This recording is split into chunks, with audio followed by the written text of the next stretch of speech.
Welcome back to Driven to Live this week. We're your hosts. I'm Stephen Rivers. This is Jesus Garcia, Jesus Behind the Wheel online. We've got a ton of news this week. Stellantis, specifically Ram, has a ton of new stuff coming out. Jesus is literally sitting in a Chevy Bolt RS, the Rally Sport version, which we'll come back to. We're going to talk about the vehicle that I'm driving this week, which is one that we've briefly talked about in the past. Jesus has already literally driven the exact same one. It is a Jeep Wrangler 392 Moab. And speaking of Jeep, this is a holiday weekend in America. And while we're not political or any of that stuff here, we did think it was appropriate to highlight a Jeep that literally won an honorary what is this called? A Purple Heart. So tell us all about it, Jesus. Well, it's a story that I heard years ago, and I always remember it. It's World War II Jeep. Basically, won Purple Heart because it survived beach landing and it's just been around. It basically put its time in the Pacific Theater. It survived because it just kept on going.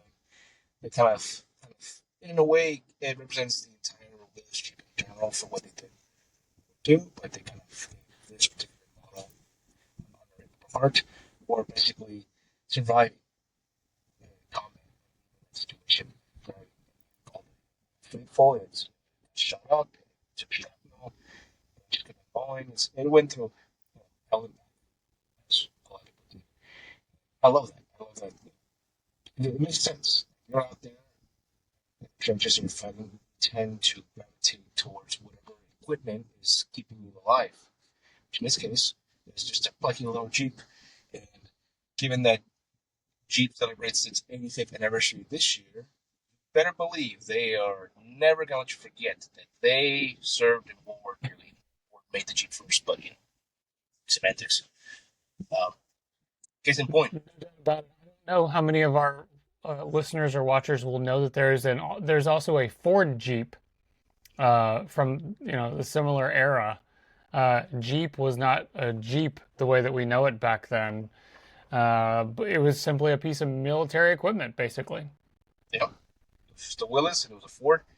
And going back to your car you're driving, that Jeep Wrangler Moab 392, the color on that Jeep, I drove it too. The name on that color is just called 41. Yeah. Yeah. A direct tie back. Let me see if I can get a good photo of exactly that. It makes sense. What we can do. It's kind of like a military style green. It's a very nice shade of green. But yeah, it's just called 41. In 1941, just 41, and I think it's like a $500 or $600 option. Get the 292. But it's great. One thing Jeep's always been very, very proud of is serve without with their Jeep. Which, if you have that in your wheelhouse, why not use it for marketing purposes? I mean, it's the same strategy we see with a bunch of people, right? Like a bunch of. It's a new trim level for the Jeep, right? I don't know if it's new for Wrangler. It wouldn't shock me if it's new for Wrangler. For sure, they had the Gladiator Moab like 4 years ago. I think we're back to being good here.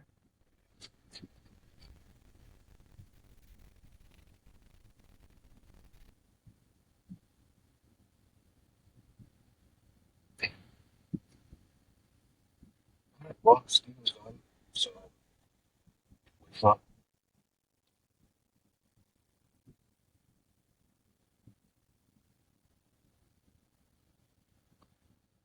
There you are. Test 1, 2, 3. Make a note, it was at mid 4, exactly. Copy that. Lead us off, bro. So, going back, because the Jeep we're driving, I had it literally next week. So, what before that is the new Moab. Moab is meant to be I read a thing that's supposed to be affordable trim level compared to like Sahara car. But then you take on that 392, and it just raised the price back up to the 80s. Which more affordable it is. And then drove the 2023 final edition 392 with 4. I couldn't help but wonder all those people that paid $110,000 for that final edition. They feel a little silly right now because they keep making those cars. Man, I think they'll still be collectible because they're not now they're not really the final edition. There's a bit of a quirkiness there, like a uniqueness to that, I think. Um, and frankly, like in my opinion at least, this 41 color does not look as good as the blue and the bronze that we had. The blue and the bronze I thought popped really well. It's more traditional. That's true. It is totally more traditional. It does not stand out. It's very, very subtle. Where I think a lot of people saw the blue and bronze one and like would wave at me and nod at me and stuff. This one kind of like is surprisingly subtle in traffic. I've only had one person wave at me, and I think it's because they could hear it. Or they see the little, two badge on the hood. And it's because, again, it's just a green Jeep. And Jeeps, for the last 20 years, you've seen one, seen them all. That's just the way they are. Unless you're a Jeep fanatic. Yeah. Throw the Jeeps, you're not going to kill. I will say that I took it over to my buddy who has another Wrangler. This 25. It's the base one. It's the 4-cylinder. Just a plain Jane Jeep. Same color, plain Jane. And he wanted to check it out. So we can do just a little comparison. And he loved the Jeep because what's not to love? It's a 6.4 470 horsepower Wrangler with a little button that open up the valve so it sounds even louder. Baritone. Yeah, it's ridiculous car, but nice car. I always say like it's like a it's like Stallone, Van Damme, and Schwarzenegger in one. It's for driving. So it's cheesy, it's ridiculous, but you're gonna watch it every single time. Watch the same movie 10 times because it's just fun. Yeah. It's an addictive car. You want to drive it even though it's terrible in the wet. If it's raining outside, it's kind of scary. Uh, it honestly, because of how big the tires are and the short, stubby wheelbase, it kind of tracks on the road wherever it finds a groove, kind of. There's a whole lot of things. If you love driving on the road, this is absolutely not the vehicle for you unless your actual livelihood depends on you going off-road really far. Uh, it is a, it is a, oh, what's the right word for it? It is so stark in the way that it handles these two different activities, right? Like on road, it's one thing and it's like just passable, but also still fun because of the way it sounds.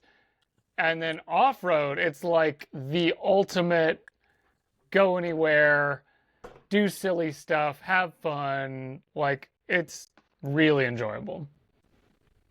Weirdly enough, on the highway, you're right. I drive on the highway, you're doing this busting. Like you're in a 70s moving different staging. Because it doesn't want to go straight. The wheels keep No. front. I want to go this way. No, I want to go this way. Just constantly adjusting the wheel. Lane assist this car. Look like control, but on that. And weirdly enough, the Wrangler, particularly this one, has no handbrake, which threw me off. Like, really? This? And I tried it out, and you can slide the Jeep. I really don't recommend it because you will tip over. But very low speeds on very slippery, flat surfaces, you can do a little like hockey slide with it. So I proved it with but I know that this modern hard hatches don't have it, muscle cars don't have it. This bodacious Wrangler has a real handbrake that works as advertised. Oh, great. The car least suitable to do this hasn't. Yeah. Yeah, let's not put it into the new Dodge Charger. Oh, you know what? Maybe the new Charger does have it. I can't remember if the new Charger has it, but I get your meaning. But it's a huge different. But it brings up to Atlantis, which makes some bold claims this week. They're going to launch dozens of new vehicles in a couple of years, basically going complete 180 and going to basically shove V8s into everything, which I'm all for that. And going with new revs and everything else, and they kicked it off with the new Rumblebee SRT truck. This thing is as obnoxious as you expect a truck for the streets. It's 77 horsepower. It's, I think it's a little too much. The body split it out. I mean, we grew up with the original SRT10 trucks and the Daytonas. Excuse me. Excuse me. But this truck is not just one, it's going to be supposed to be three. You're going to have the, base 92 Ram. One that's a little more, 6.2, and you're going to have the SRT top of the line, 777 horsepower for you. But it's not going to be for off-road. This is just going to be a straightforward street truck, which is what people have been asking for a long time. Of course, the minute this thing came out, everyone asked, are we going to get a single? I think that we are, because it just makes more sense to sell it as a four-door truck. Really angry as to why there's no more steel cab trucks. Blame SUVs and people's refusal to acknowledge the need.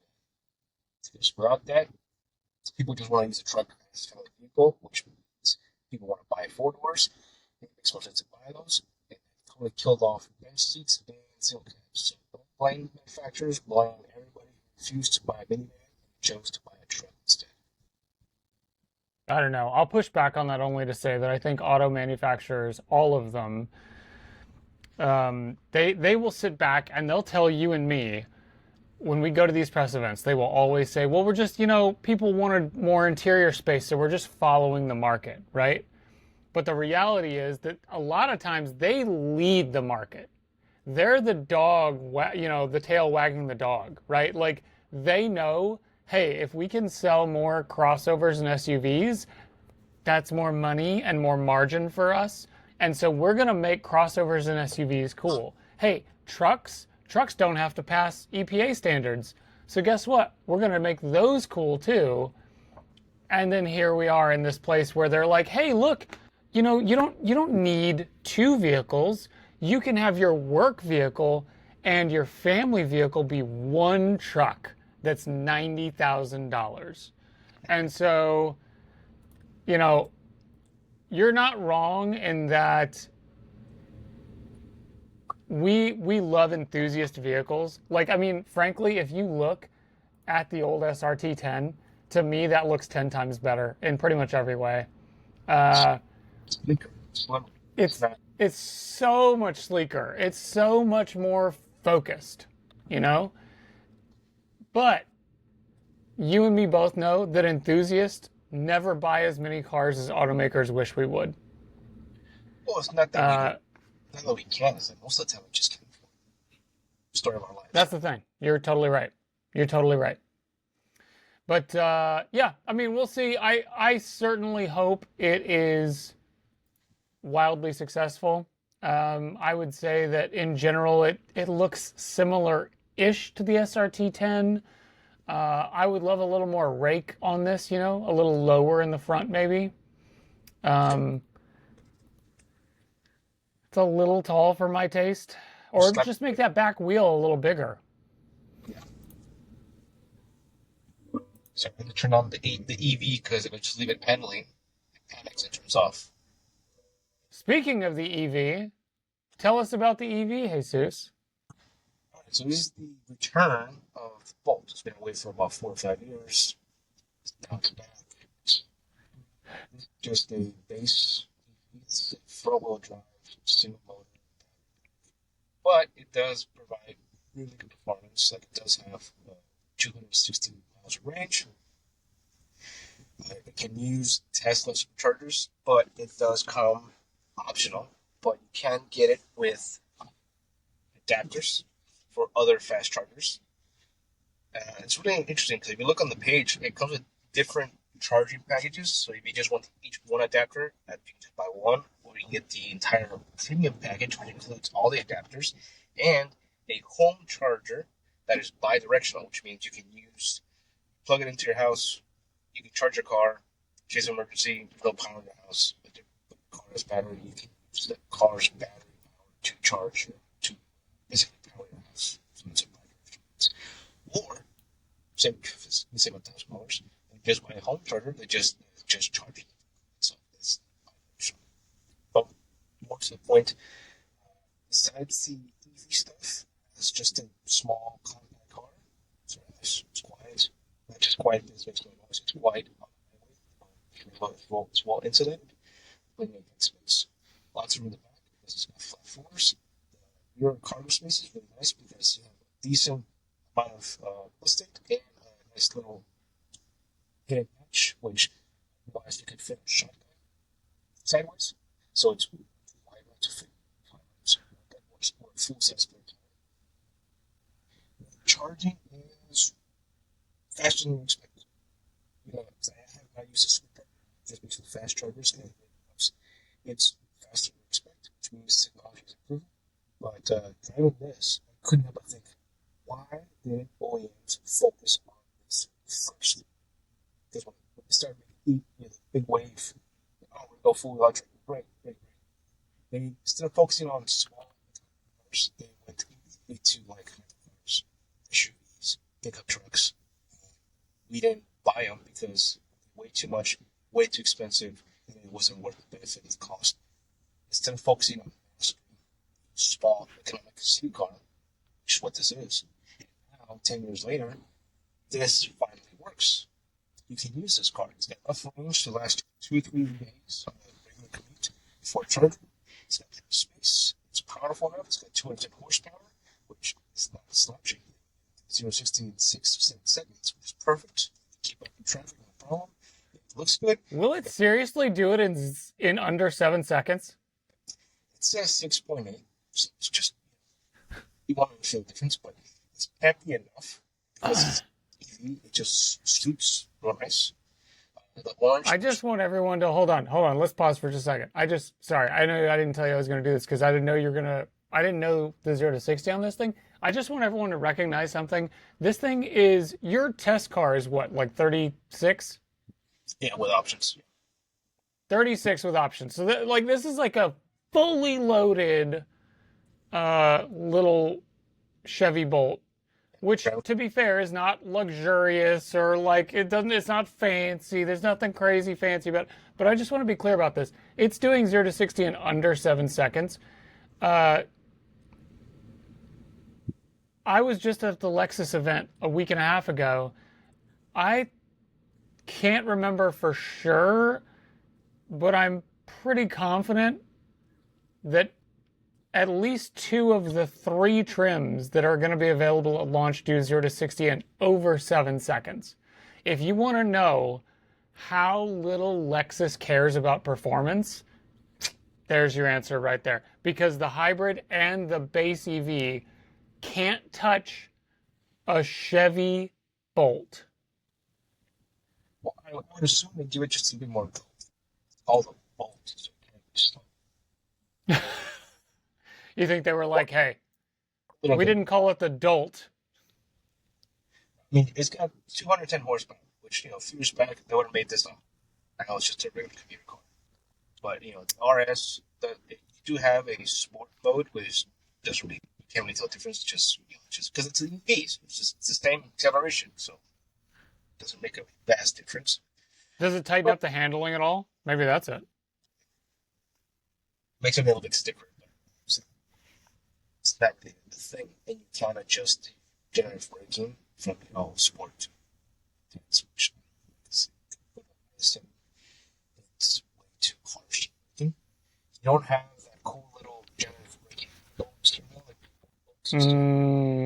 Yeah. Because it hasn't to it. But if you're an avid EV user and you like one pedal driving, this thing can't do it. I don't understand why you would, because it's your worst driver. But You can't do it on the Lexus either. So if you really like it, and my drive partner in California really was mad that they couldn't do that. this one we can. You just have to change the settings on the screen to the max, so that you don't have to worry about accelerator. Slows down. So Fascinating. harsh. Stick is it's gonna be car sick. But look, this is the RS. You got dual pen sunroof. You got these cool little snazzy seats with mesh stitching. You have a wireless charging pad. You can have rain-sensitive windshield wipers. You have a digital rearview mirror, which is unnecessary in a car this small. This is something good for like SUVs. You have to look over past thin rows of seats. The smaller hatchback, you don't need that, but it's there. It's part of a tech package. It's an option. You can option hands-free cruise control on the Bolt, but it's like 3,000 change. Want it? You can get it. Is it a subscription or is it a one-time?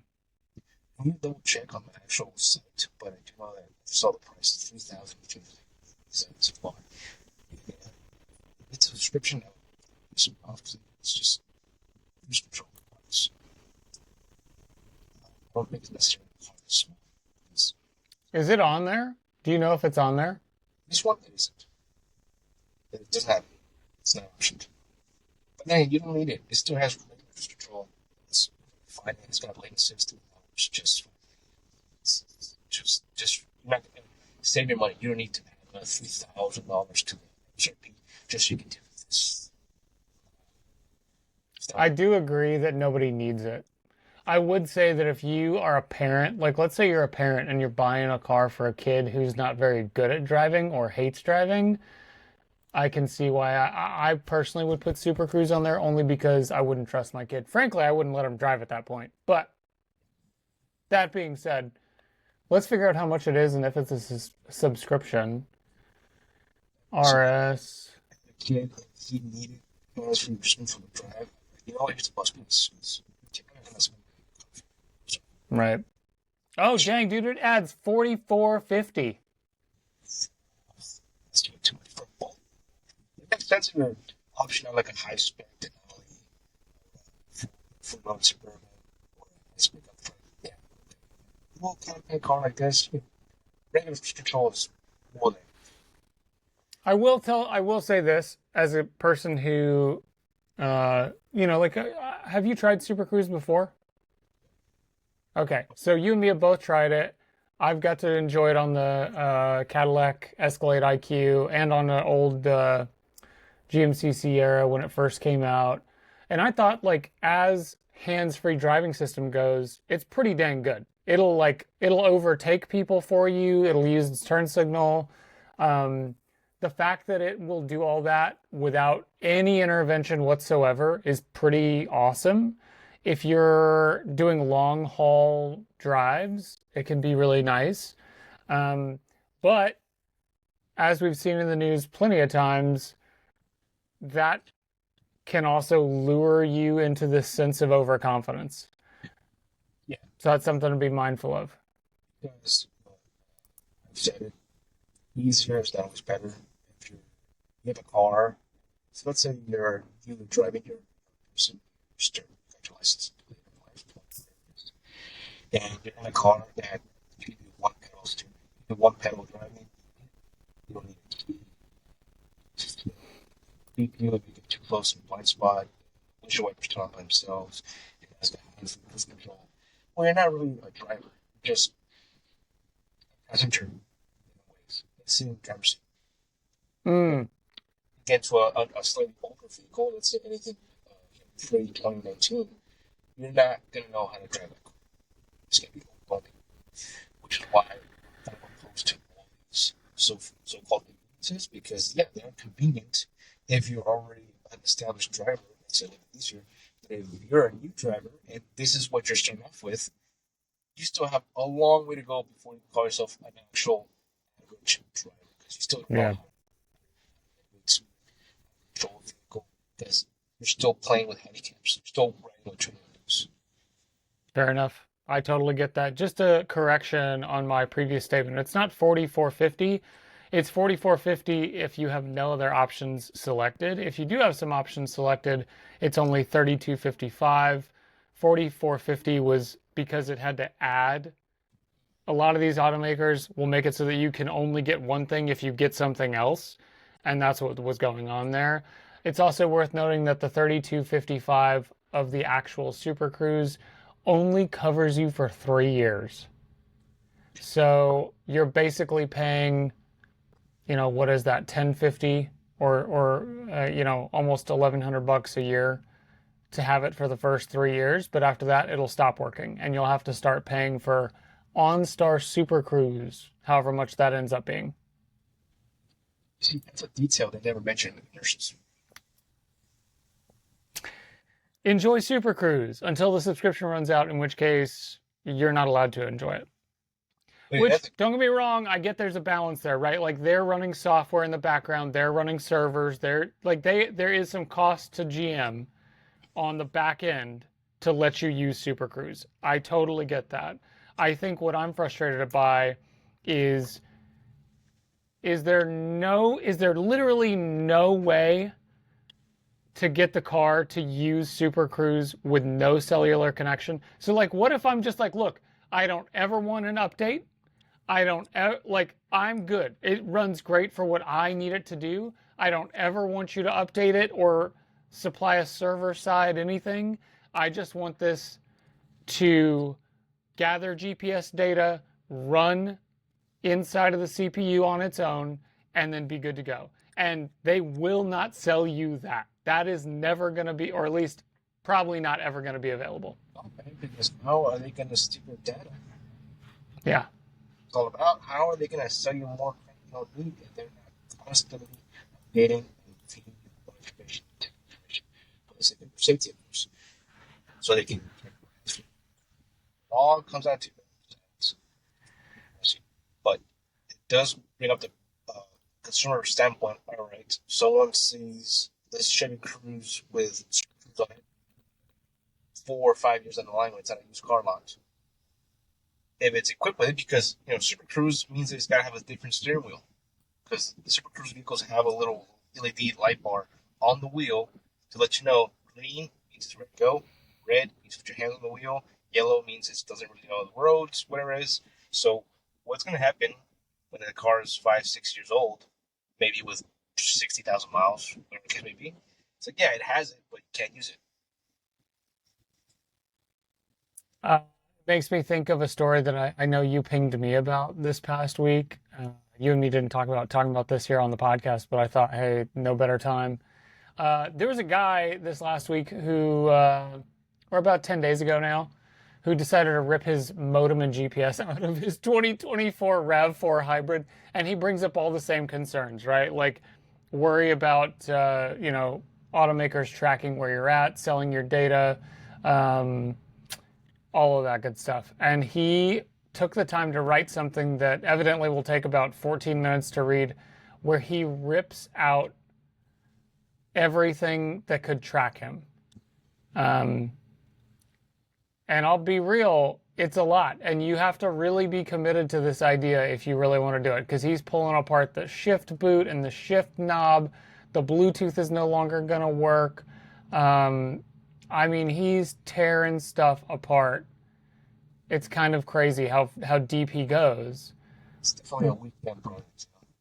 Yeah, where it's like the only thing you're focused on. But the reality is that at the end of the day, nobody's tracking this guy anymore.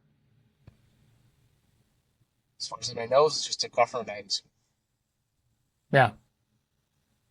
And, someone commented about that video and brought up interesting points. What if, aftermarket place to install our stereos that kind of went away? Okay, this becomes a new thing. Hey, you want your car jailbroken? Want to jailbreak your car? Get over here. We'll do it for you. Yeah. All that mess. Yeah, I definitely think there's space in the market for, what if we could create a situation where you own your data? Where, you can have your phone and you can ask your car from your phone to unlock the doors for a friend, or check the OBD2 reader and make sure that it's that everything's good, yada, yada, yada. But that connection is between you, your phone, your own server, and your car only, and nothing else. Close circuit. Yeah. There's definitely a market there. I don't know if it's doable. I've looked into it very lightly, and a lot of the lingo is over my head. But there's for sure a market. I would love to see somebody come up with it because every time you talk to these automakers about it, you're like, hey, would it be possible to, I don't know, like unlock my car if I lock my keys in it without giving you all of my microphone data, where I've been, how fast I've gone, all this other stuff that has nothing to do with my lock switches? And they're like, no, not really. That's a lie. So can I use the part where I have downloaded a freaking app? I don't want to use. I don't want a Ford app. I don't want a GM app. I don't want a Tesla app. I don't want any automated apps on my phone. I don't need Yeah. a freaking key. That's the only thing I don't like about the Bolt. This has keyless, which means you have the key fob in your pocket. You get in the car, just start it up, just put your foot on the brake, and it turns on. And you go. It's your drive to your destination. Park, take your seatbelt, open the door, turns off. And they sell it to you like, oh, this is just a convenience. Yeah, because pushing a button is such a chore. But it's annoying. I don't like it. So why is this a thing? This is just a solution to a problem that never existed. And you have these people that have been bamboozled into thinking, oh, this is great, I love it. You never go back. And it's like, what's wrong with just having a key fob? That's what's bad enough I don't have a key anymore. I have a key fob, right? And I was like, oh, just use your phone. My phone is a phone. It's already my people's phones. It's already my wallet. It's my photo album. It's my choice. It's my portfolio. It's going to be my car keys too. That's too much to have in one little device. I don't want it. It's a lot. And, it's one thing to talk about stuff like if these data records cycled, like every 5 minutes it cut off everything and never sent it. It only sends it when there's an accident, or it only, it just stores the last 5 minutes of data and it's only ever kept if there's an event. Like, hey, at 4:51 on a Sunday, Jesus went to unlock his Ford. And so it saves that, but there's literally no other data saved whatsoever unless there's an event. Fine. But that's just not going to be the way they do it because they know that this data is worth something to them and they're going to keep selling it. And to insurance companies, because they've already been proven. They've proven that they're selling this information to insurance companies to check up people's rates. Like, hey, look, Steven, on the weekends, he's a pedal puncher. He's going really fast on weekends. He's braking really hard. What's he doing? Check up his rates because he's clearly not safe. Yep. That's what I hate when they try to market to you. It's like, oh, it's for your own safety. It's for your own safety. And then I can't get worse. Okay. A lot of money. Send stuff to insurance companies and check up the rates. That's what annoys me. If they were more upfront about it, it's just like, look, this is how it is. This is how I'm making cars deal with it. They're like, all right, well, at least you're being honest about it. Don't give me this, shady stuff like, oh, it's for safety. We're not doing this. We wouldn't do this to you. It's like, you can trust us. No, Yeah. you can't. Just give me a car. That's what I want. It's like, start treating me like an idiot, please. Okay? So sketchy. So sketchy. All right. What do we got? What do we got on the agenda for next week, Jesus? Nothing yet. At least another car that I won't know until I get it on Wednesday. But you know that the first couple of weeks of June, I'm going to be driving to Cowboy Country of Fort Worth, Texas, to drive basically the entire lineup of Ram trucks over there just to do some activity. Rebel, Longhorn, heavy duties, things like 8 trucks in total that I'm going to be test driving up there in Cowboy Country. Kind of hoping to see if the Bumblebee will be there, but I doubt it. But is there just as a display vehicle? I would love to just check it out in person and be like, wow, people are going to wreck things. That's another thing. The Bumblebee, I am excited for them. I'm glad they're making it, but I just keep thinking, wow, people are going to thrash the heck out of these trucks. So I'm going to try to drive it like a muscle car. realize, oh wait, the laws of physics apply differently to this massive truck to my old Challenger to shreds. Yeah. So, one thing we will be talking about next week, no matter what, is the debut of Ferrari's first EV. We thought it was happening earlier this year. It obviously has not happened. But just off the cuff, since this is going to come out tomorrow during the debut, what are your initial thoughts on a lot of these renderings here, Jesus? Anything off the top of the head there? Well, nobody wants to drive. Nobody wants to ride horse. That's what I understand why Ferraris. I would love to know what kind of market research they kind of figure out. Like, oh look, there's a client base to this. I will say one thing that this car has one of the best modern steering wheels I've ever seen in the last few years. It's gorgeous. Which makes it a little bit more annoying. It's been wasted. Look at that steering. It's flawless. It's minimalist. It's traditional in a certain way. The only thing missing is the wood grain finish. It's gorgeous. It's apparently the same person who designed the iPhones helped design this car. Yeah. From the exterior, price is $645,000 in case you're not able to watch on YouTube right now. 645 grand is the estimate. You'll never know exactly what Ferrari's charging until a window sticker comes out. I'm fascinated, dude. I'm totally fascinated. Normally, to me, in my experience, what I've seen a lot of times is that Ferrari waits for Lamborghini to do something dumb and then is like, okay, here's how we make ours better. Like Lambo came out and we're like, hey, last V12 ever. And at this point, Ferrari had pretty much stopped V12 production to a large degree. Lambo was like, hey, here it is, everybody, the last big name V12 Italian supercar, yada, yada, yada. And then, like a year later, Ferrari's like, oh, actually, you know what? We're going to do one more. And it's not going to be a hybrid. It's going to be just a pure V12. They just wait for Lamborghini to mess things up and then they make it better. This could be the other way around.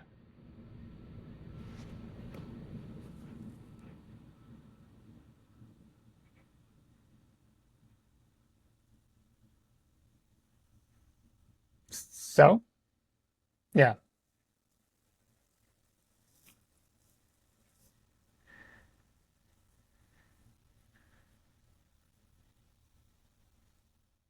I think it's very funny that Car and Driver points out in their talk about 0 to 60 that the Lucid Air sedan does it in 1.9.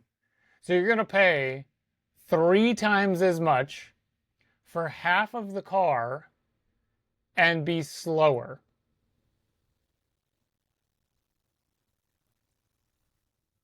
You are. You no doubt about it. Unquestionably true. You're right.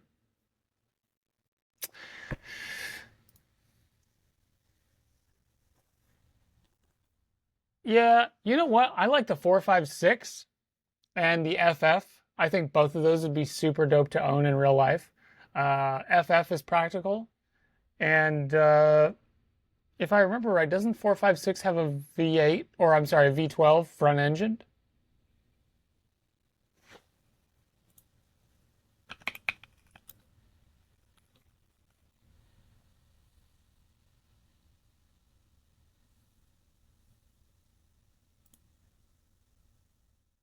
Oh, is it the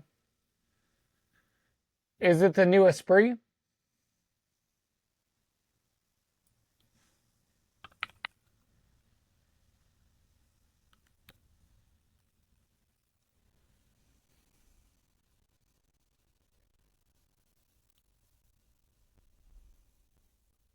The Emira will adopt a hybrid V6, but it's going to lose the stick shift.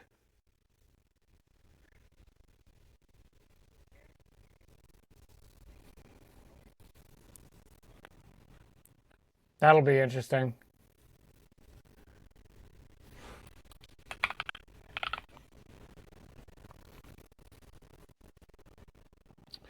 think I've ever driven one if I'm remembering correctly. I'd love to. I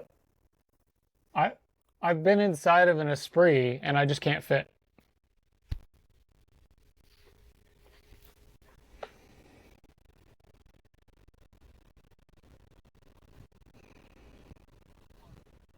Yeah, it's a good point. Yeah.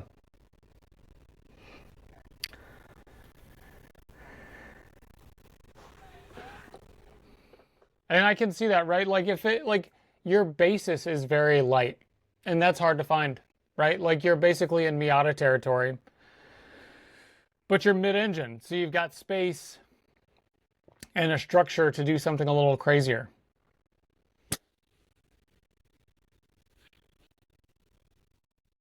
Oh, good to know. Same as the Lexus ES.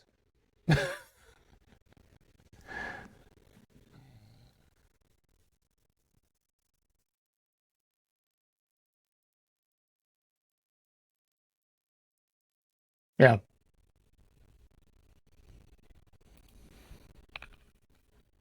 could be. As long as your tires are good, yeah. All right. Well, I think that wraps us up for this week, my friend. Thank you so much for spending time with us, everybody. We know that you've got plenty of options as to what to do and who to spend your time listening to. Leave us some comments. Let us know what you liked and what you didn't like. Share the podcast. That makes a gigantic difference. Leave us a rating. Subscribe. Like the video if you're watching this online. We super duper appreciate your time. We really do. We're sponsored solely by ourselves. Any parting words, Jesus?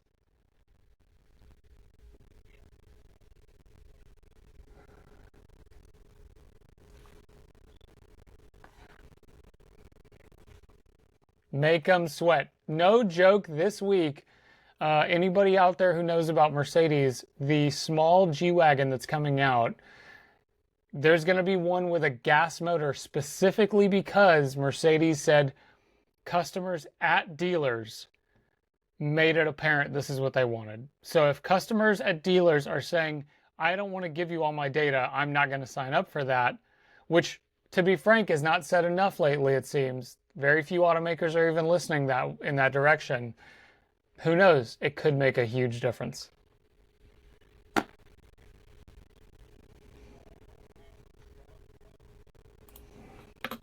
Amen. Amen to that. All right. Thanks, everybody. Have a great week. We hope you're able to enjoy a Monday off. And either way, we hope it's a great week for you. Thanks so much for joining us. We'll see you next week.